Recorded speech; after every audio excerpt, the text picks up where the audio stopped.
Salut chers téléspectateurs et merci de rester fidèles à ce programme consacré à l'actualité du football sur Africa News, votre chaîne panafricaine. Tout de suite, les titres. Au sommaire de cette émission, Ligue africaine des champions, très belle opération du CS Constantine qui élimine Ismaili à l'issue d'un match retard fou. Les Algériens reprennent du coup le pouvoir dans le groupe C et ne sont plus qu'à 1 point de la qualification en quart de finale. Les détails sont à retrouver dans quelques instants. Un suspense à son paroxysme, un champion en titre au bord du gouffre. Jamais la Coupe de la CAF n'a été aussi indécise cette saison. Aucun qualifié, pas d'éliminé non plus. Retrouvez tous les résultats et classements à l'issue de la 4e journée ainsi que le programme de la 5e prévu le week-end prochain. Et puis aujourd'hui, nous ouvrons une fenêtre sur le football ougandais qui façonne son avenir. Le pays vise la qualification à la Coupe du Monde 2026 et mise sur les jeunes. Un projet porté notamment par l'euphorie de la qualification à la CAN 2019. On développe tout ça juste après cette petite virgule. Bienvenue dans Football Planète, une émission que nous démarrons avec la Ligue des Champions et cette très belle performance du CS Constantine devant Ismaili en match retard de la 4e journée. Des Algériens renversants qui sont allés chercher la victoire au forceps pour reprendre la première place du groupe au TP Mazembe. Une victoire qui les rapproche de la qualification et élimine leurs victimes du jour. Les détails avec Jean-David Miamlé et Niacha Moutizoua. Le miracle n'a pas eu lieu pour Ismaili. Fragilisé par les sanctions de la CAF et un début de tournoi chaotique, les Égyptiens ont dit adieu au quart de finale de la Ligue des Champions à 2 journées de la fin de la phase des poules. Avec un seul point au compteur, ils se devaient de l'emporter sur la pelouse du CS Constantine pour éviter la descente aux enfers. Il n'en sera rien finalement. Pire, les hommes de Sedomir Janeski ont même sombré à Constantine 3-2 après avoir pourtant mené 2 fois au score sur les buts de Tarek Taha et Benson Silongo. Une défaite frustrante qui a éteint les derniers espoirs du club d'Ismaili et rapproche son bourreau algérien du tour suivant. Grâce à ce succès, un match nul suffit aux Constantinois pour décrocher leur qualification en quart de finale. En attendant, ils s'installent confortablement en tête du groupe C devant le TP Mazembe qui rétrograde à la 2e position. Avec ce succès, le CS Constantine n'est donc plus qu'à 1 point des quarts de finale. Point à chercher à domicile dans le derby maghrébin vendredi prochain face aux Tunisiens du club africain. Voici justement le programme complet de la 5e journée.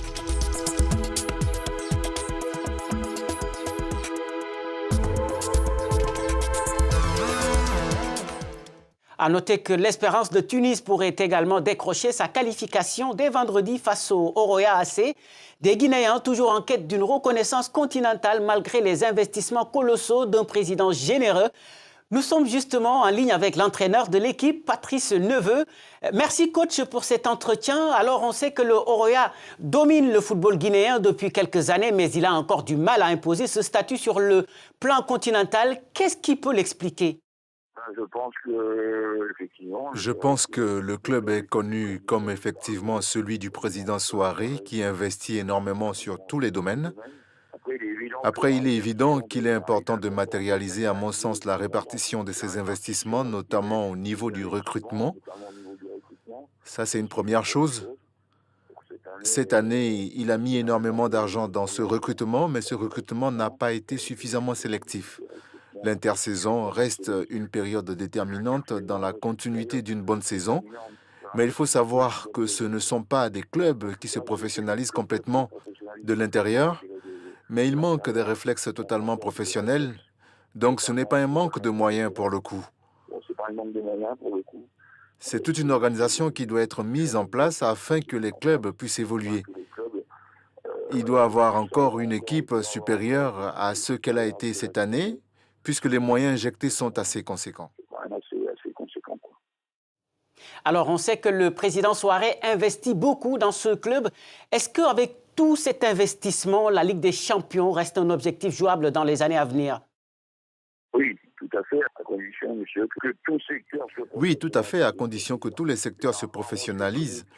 Mais par rapport à moi, à ce que je connais depuis que je suis arrivé au club, il y a un peu plus de 6 mois, par rapport aux investissements qui sont faits par le président Antonio lui-même, la répartition n'est pas suffisamment bien ciblée.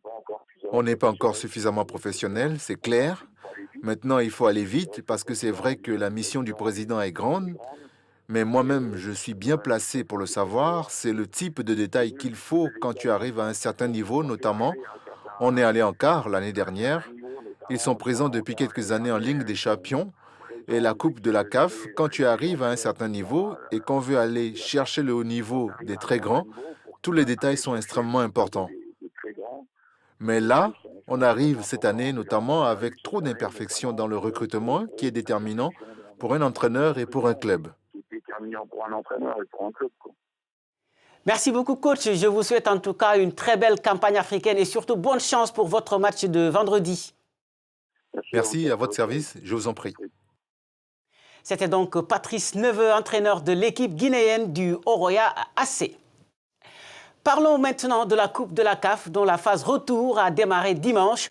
Une superbe 4e journée marquée notamment par les déboires du champion en titre, le Raja de Casablanca, le club marocain qui attend toujours sa première victoire telle que vous le voyez dans ses classements.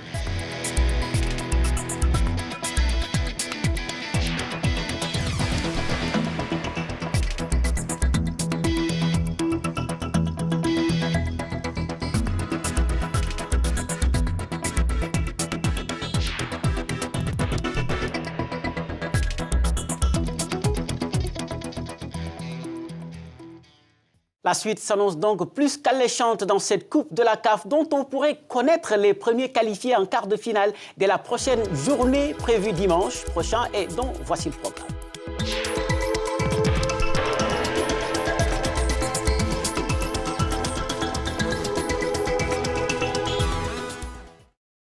Cette 5e journée de la Coupe de la CAF promet donc de belles empoignades. Du spectacle, il y en aura également en Europe où se disputent ces mardis et mercredis les premiers 8e de finale retour de la Ligue des Champions. Au programme, mardi, le Real Madrid reçoit l'Ajax d'Amsterdam tandis que Tottenham se déplace sur la pelouse de Dortmund. Mercredi, place au duel entre le FC Porto et l'AS Rome et surtout au très attendu choc entre le PSG et Manchester United. Des Parisiens vainqueurs à l'aller et qui espèrent finir en beauté à domicile.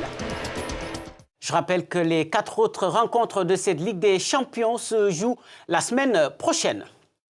Retour sur le continent pour parler du football ougandais en pleine renaissance, un renouveau incarné par la 2e qualification de suite du pays à la prochaine CAN, un tournoi que les Cranes espèrent marquer de leur empreinte, eux qui n'ont plus atteint le 2e tour de cette compétition depuis leur finale de 1978. Le sélectionneur Sébastien Desabre et ses hommes y croient dur comme fer. C'est un sujet d'Armel Kenga et Linette Bahati. C'était son premier coup d'essai qui s'est avéré être un véritable coup de maître.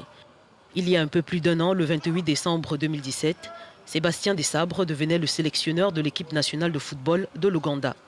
Après avoir entraîné de nombreuses équipes sur le continent comme Coton Sport de Garoua au Cameroun, ASEC Mimouza d'Abidjan en Côte d'Ivoire ou encore le Wydad Casablanca du Maroc, Desabre nourrissait l'objectif de qualifier l'Ouganda au tournoi de la Coupe d'Afrique des Nations.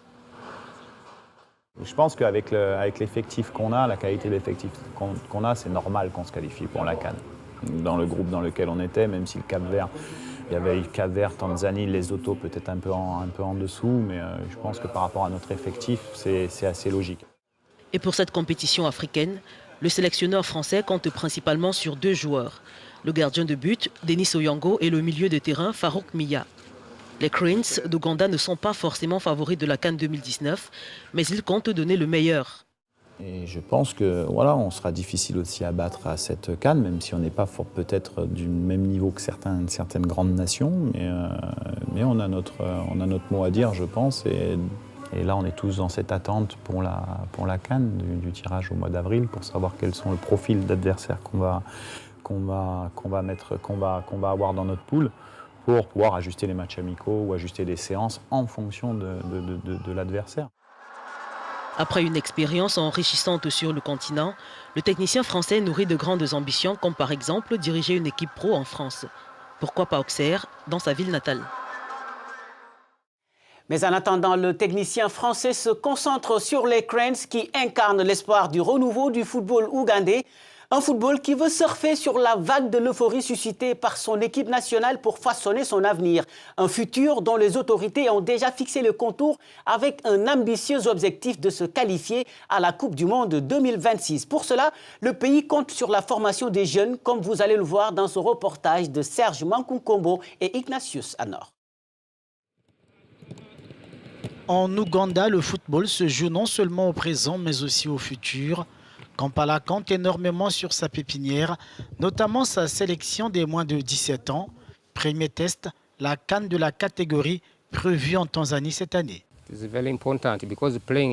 C'est très important parce que participer à une Coupe d'Afrique donne à l'Ouganda une visibilité dans le monde du football. Donc si nous faisons figure lors de ce tournoi, cela nous aidera à gagner un palier dans la catégorie. Le pays s'est fixé comme challenge une participation à la Coupe du Monde 2026.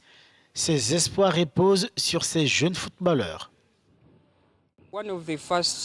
Une des premières initiatives est d'avoir la même équipe technique qui s'occupe des joueurs des moins de 17 ans et des moins de 20 ans.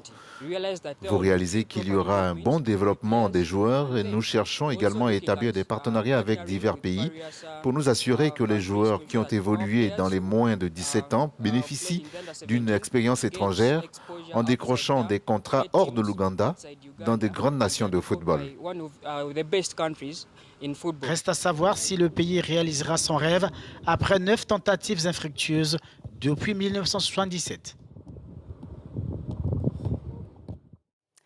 Et c'est la fin de cette émission que vous pouvez retrouver sur notre site www.africanews.com. Nous attendons également vos avis et suggestions aux adresses qui s'affichent au bas de votre écran.